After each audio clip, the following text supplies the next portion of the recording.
N.R.T here, guys. So I got this all nice. I'm gonna have to recut it, but that's fine. I'll probably just use the die grinder. I was thinking just jabbing this thing in there, but it's not gonna work. But gotta cut down lines, and what that basically did is made it all flush. I got a little more sanding to do right here. That's looking pretty good. Stinking toolkit that I got ain't the right dang thing. Take all that crap off, so I might have to leave it on there. I think we'll be putting gel coat on tomorrow, maybe, or Wednesday.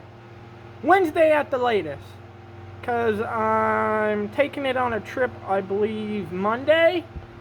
So I gotta get it gel coated, let it sit maybe a whole day, paint it, let it sit, and load it all up with all the parts.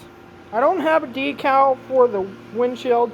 I might make something with electrical tape or something, just temporary, or I might just leave it off. But alright, well, use Duraglass 24030 kitty here, and getting the job done right.